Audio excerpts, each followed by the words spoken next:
Hello and welcome back to the channel where today, in today's video, I'm going to be looking at Matt Smith's Christmas specials, excluding one. Yes, like with the David Tennant's Christmas specials that I reviewed early on this month, there will be one special omitted because I already done a dedicated video to that. It was a Christmas Carol and it was actually the first Christmas special for the channel, but not only that, but the first bit of Doctor Who I ever reviewed for this channel when the channel was literally just a month old at that point.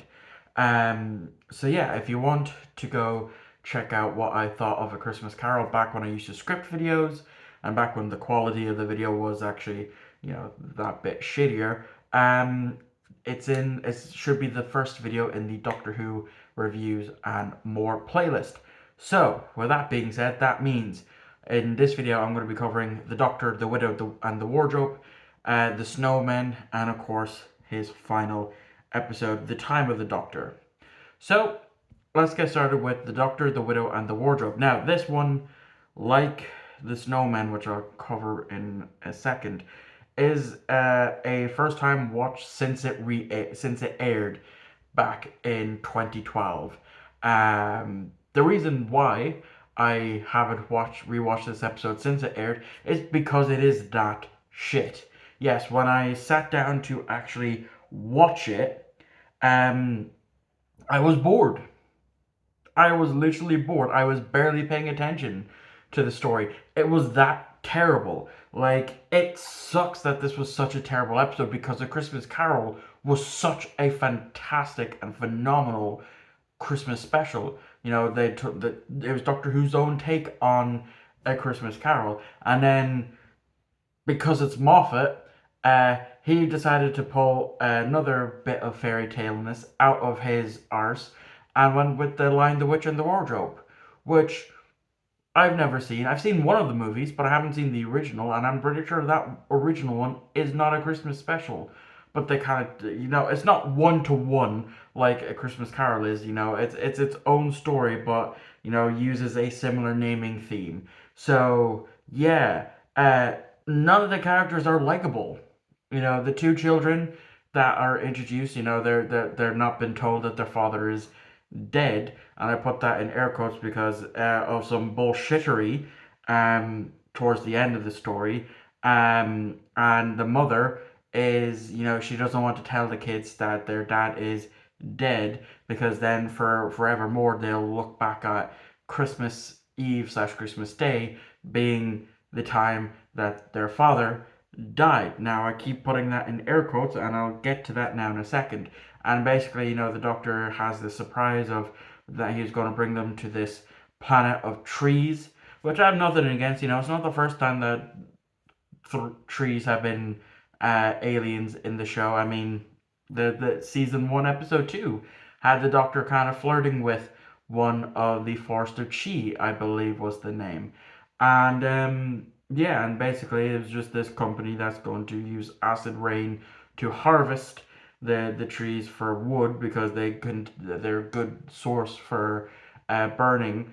And then as the trees have souls, they were going to go into this crown with to escape, and it was originally going to go for the boy, but the boy wasn't strong enough. Then it was going to go for his sister. The sister was almost strong enough, and then it was for the mother because the mother was strong enough. And while she's guiding them through the time war, she's also then not the time war, the time vortex. She's then thinking of her husband who died over the channel, only for his ship to end up going into the time vortex and just jumping several weeks into the future. Because that's why he's not dead, and that's what I say about the bullshittery. Because that is literal the definition of bullshit. If you look it up, it'll give you the definition as well as the source of this episode. Um, because as it is, well known for the Moffat era of the show, he can't let things be. It's all fairy tales and fairy shit that has to happen for him. I mean, this isn't the first time. I mean, he killed Strax off in one episode. He brought them back. He introduced the Passive Master gang, which we'll get to now in a second.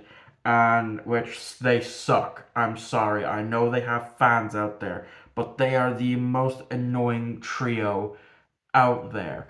And thank fuck they never got a spin off. I know some of the fans that really enjoyed them were clamoring for a spin off. That never happened. And again, I say thank fuck because they are the most annoying side characters, and I'm glad they never came back post Deep Breath. Now, speaking of the Past and Astor gang, we get onto The Snowmen, which was the Christmas special when Series 7 was also split into, you had the first 5 episodes, which had Amy and Rory. Episode 5 had their departure. This is the aftermath, essentially, of that, where the Doctor um, just is depressed and he's done with the world. He goes back to, Vastra, Jenny, and Strax, and he basically lives on a cloud in the TARDIS. And then there's these snowmen that start popping up, and it's really bad CGI. I'm sorry. I watched the Blu-ray version of this, because this has all of Matt Smith's Christmas specials on it, on 2 discs, and the CG just sucks. Like, The Snowman is not a bad episode, it's certainly better than the Doctor, the Widow, and the Wardrobe. Um, but it's not better compared to, A Christmas Carol and The Time of the Doctor. Those two stories are a lot better than this, but this isn't still bad. I still, found some enjoyment. But basically, a classic villain from the Doctor's past comes back, and that is the Great Intelligence, who I only really know from modern Doctor Who. I don't really know. I know he appeared as a second Doctor foe. Um, but yeah, this was his first, the Great Intelligence first return, and then of course it returned again and again in the latter half of season 7. And we get introduced to another version of Clara. This time actually called Clara. And here's the thing about Clara. I don't mind this version of Clara. Out of the 3 versions that we have, Oswin from Asylum of the Daleks, Clara from the Snowman, and Clara from the Bells of St. John to Heaven Sent. Uh, Victorian Clara, not that bad. But here's the thing. Originally, Moffat wanted this version to be the Clara that we know, from the Bells of St. John onwards. But then he was a coward and changed his mind. Why did he change his mind? Because he didn't want the Doctor to constantly have to explain future technology to a Victorian governess. Now, here's the thing. Since the modern revival of the show, every single companion has been earthbound, has always been from Earth. Whereas in classic Doctor Who, the companions have been pulled from all over the place. He traveled with another Time Lord. He traveled with someone from an alien planet, Savage, Leela. Um, he traveled with K9 and another android. And even in the comics, he traveled with a fucking shape-shifting penguin named Frobisher. But no, apparently it's too hard for the Doctor to constantly have to explain, future technology to someone in the Victorian era. It's not that hard. But anyway, aside from that rant, the story's not bad. As I said, the Doctor, still grieving the loss of, his mother and father-in-law of Amy and Rory, but then also rediscovering his love of traveling. But then he also once he realizes that Clara is called Clara Oswin something else, um, that's when the Doctor, it clicks to the Doctor that this is an impossibility, because he's already met this person once, and though he never saw their face because they were turned into a Dalek, and now this time, and so now he has to go out and look for this other version of Clara. And then the episode ends with the Victorian Clara's gravestone in the future with the Clara that we know. But yeah, like I said, it's not bad. The CG is shit. I will say the CG is shit, and the fact that Moffat was too much of a bitch baby to actually give us a companion that isn't from modern day Earth. Um, it's the same thing. Like it's not just a Moffat thing. It's a Russell T Davies thing and it's a Chris Chibnall thing. They've always picked the companions from 21st century Earth, and as someone who has delved a lot into classic Who, I would like to see the variety of getting a companion that isn't from Earth. From a different planet, like Adric, like fucking Nissa, for like Romana 1 and 2, like K9, like Frobisher again from the comics. The list is endless of classic companions that weren't from modern day Earth. That when they were presented with future technologies, they didn't give a rat's ass. So I don't know. It's just something that I personally would like to see, and I know I'm not the only one. It's a common complaint that I know a lot of classic Doctor Who fans and fans that have delved into the classics have. But anyway, that rant is now done, and we now get on to Matt Smith's final story, The Time of the Doctor. Now, I have obviously rewatched this several times since it aired back in 2013, and I still think it holds up. It's not my favorite of Matt Smith's Christmas stories. That still goes to A Christmas Carol. But The Time of the Doctor is really, really good. The Doctor gets stuck on Trenzalore. The Time Lords are trying to come back. They put a truth field on this place where if the Doctor says his name, then they know that they found him, and huzzah. But before I continue, I just remembered something that I made sure not to forget, and I almost forgot about it. Um, there's a scene in The Snowman that I know exactly, like it was the director done it, but obviously I'm assuming it was Moffat who wrote that with one hand down his pants whilst typing away with the other. And that is when Clara is going to, where she is the governess. Um, there's a really like big, focus on Clara unbuttoning her blouse. Now we don't obviously see anything, but it's weird that it's there. It's weird that it's there. Now, don't get me wrong, Jenna Coleman is an attractive lady, but it's Moffat here. We know that well, we don't know, but it's something that I've always said about Moffat is when he writes for Amy, for River, and that probably this scene, one hand was doing that, whilst the other hand was typing away, and you can't tell me otherwise. Anyway, Time of the Doctor, really, really good story. I really, really loved it. As a regeneration story, there's heaps and heaps and heaps and heaps and heaps of different Easter eggs.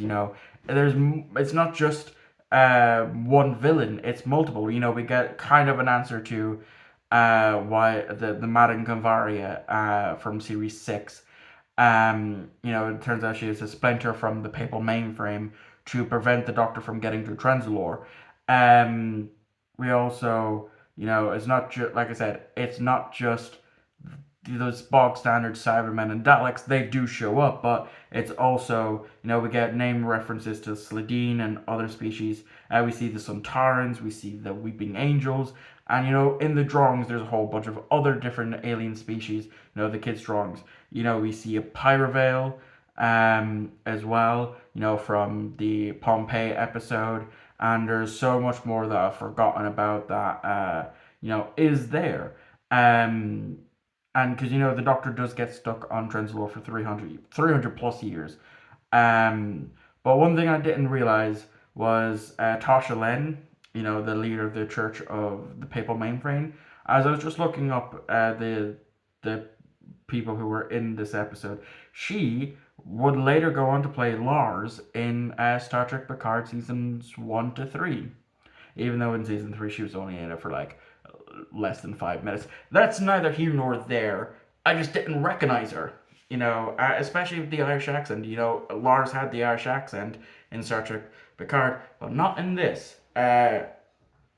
Which that's fine, I guess. It doesn't really necessarily bother me. But obviously, then of course the TARDIS comes back with Clara because the Doctor was pulling a rose by sending Clara back to Christmas Day with the father, the stepmother, and the grandmother for Christmas dinner, and then obviously she latches back on, a la Captain Jack, uh, what he did in Utopia, and so that took 300 years for the TARDIS to get there.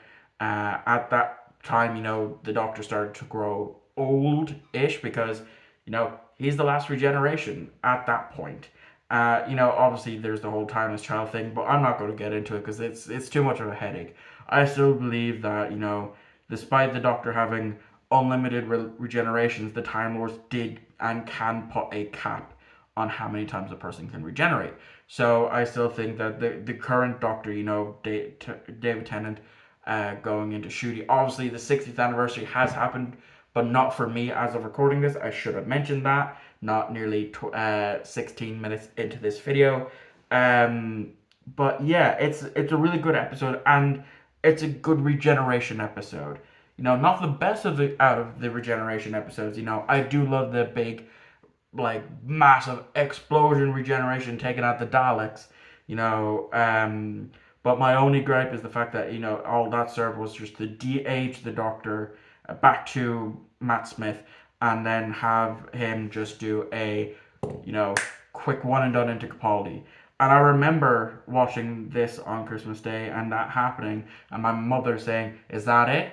That can't be it. He can't have done it that quickly." Um, but I suppose technically it is the quickest of the Doctor's regenerations. But also, fun fact, Matt Smith and both Karen Gillan, because Karen Gillan does show up. They started the trend with Moffat of whenever the Doctor is regenerating, 11 into 12 and 12 into 13, that they're going to see the first face that incarnation saw. Um, Both of them were bald in that scene because at that point, Karen Gillan was away filming for Guardians of the Galaxy, and Matt Smith was bald because he was away filming for one of the Terminator films, which is shit apparently. I don't know. I haven't watched it yet. I've only watched the first three Terminator films. I'll get to it eventually. But yeah, I honestly really do like it. It's like I said, it's not my favorite regeneration story.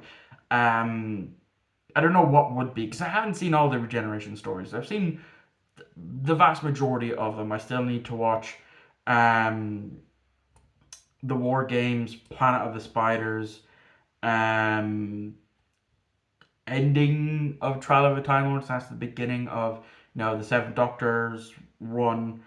Um, then that's it. Yeah, that's the only. Those are the only regeneration stories that I haven't watched. Yeah, though technically, I know like in the Big Finish they actually did Colin Baker's regeneration justice, because he didn't return for that. But it's still a good one. I still think it's actually better than David Tennant's regeneration. That story. Now, granted, comparing the regeneration scenes themselves, obviously Tennant's regeneration scene is a lot better and a lot more emotional than Matt Smith's version. But as the story goes, the end of time versus the time of the Doctor, I'm still going to give it to the time of the Doctor, and that is that. That now means I've fully covered the Matt Smith era of Doctor Who, and all that's really left is for the Peter Capaldi Christmas specials, which will be done on Christmas Day at 6 p.m. So yeah, that is when I will be covering the last for me of the Doctor Who's. But obviously, I'm still going to be covering Doctor Who. With I've already covered or should have covered the 60th anniversary, and then of course I'll also cover the Christmas special. But that is going to wrap it up for me. Thank you all for watching. I hope you enjoyed. I will catch you all on the very next upload, whatever that is. I can't remember.